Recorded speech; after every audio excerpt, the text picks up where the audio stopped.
Leo hii ni siku ya Jumamosi ambapo halmashauri yetu ya jiji la Dar es Salaam kwa pamoja kwa kupitia viongozi wetu, wako mkurugenzi, wajumbe wa kamati ya ulinzi na usalama, katibu tawala, wadau wetu wa usafi, ndugu zetu skauti, ambao wote kwa pamoja tumeshiriki katika zoezi hili la usafi katika jiji letu la Dar es Salaam.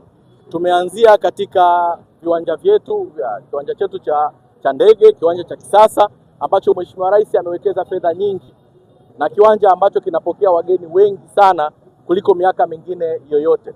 Hivyo tumeanzia eneo hili kwa kufanya usafi kuelekea mpaka katikati ya jiji la Dar es Salaam, lakini pia siku hii ya leo tumeendelea kufanya usafi katika eneo letu la soko kuu la Kariakoo, ambapo ndugu zetu wafanyabiashara ndogo na wafanyabiashara wa Kariakoo wameendelea kufanya usafi. Huu ni mkakati wa halmashauri ya jiji la Dar es Salaam kama alivyosema ndugu yangu na mkurugenzi wetu wa jiji la Dar es Salaam, kwamba huu ni mkakati wa halmashauri ya jiji la Dar es Salaam kuhakikisha jiji letu la Dar es Salaam linaendelea kuwa safi, lakini pia kujiendelea kujiandaa na mapokezi ya AFCON hapo mwakani. Kama mlivyotambua, Mheshimiwa Rais alishatoa ahadi kwamba mashindano yatakapofanyika jiji la Dar es Salaam litakuwa ni safi na jiji hili litaendelea kuwa bora, lakini pia ni agizo la mkuu wetu wa mkoa wa Dar es Salaam. Hivyo sisi kama watekelezaji tumeanza zoezi la utekelezaji kwa namna mbalimbali. Kama alivyosema mkurugenzi, iko mikakati ya kununua vyombo vya kisasa ambavyo vitakavyotumika katika kutoa michanga barabarani.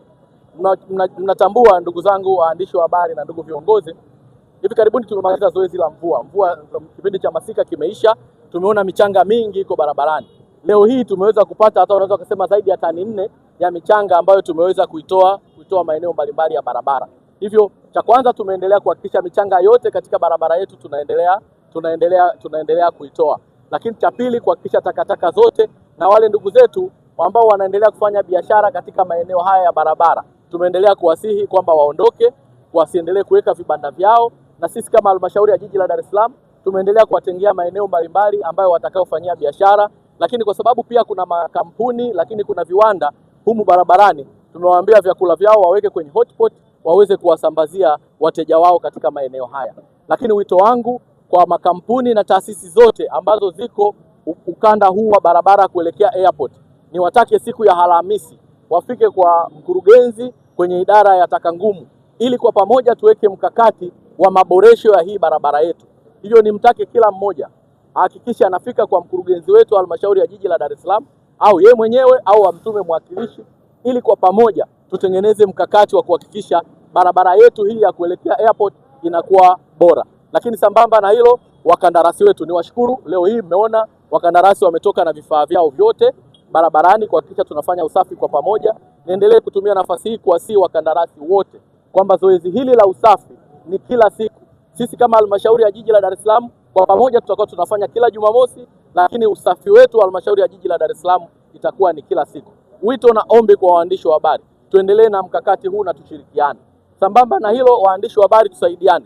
Wako watu kwenye magari, wako watu kwenye stendi wanatupa taka ovyo, na halmashauri ya jiji la Dar es Salaam inayo sheria kali ambayo kila mtu akikutwa anatupa taka, sheria kali zitachukuliwa dhidi yao. Waandishi wa habari ni waombe tushirikiane kwenye zoezi hilo ili kuhakikisha jiji letu la Dar es Salaam linaendelea kuwa safi. Nia ni nini? Ni kwamba jiji la Dar es Salaam liendelee kuwa ni jiji bora na jiji safi kulingana na majiji au kushindana na majiji mengine barani Afrika.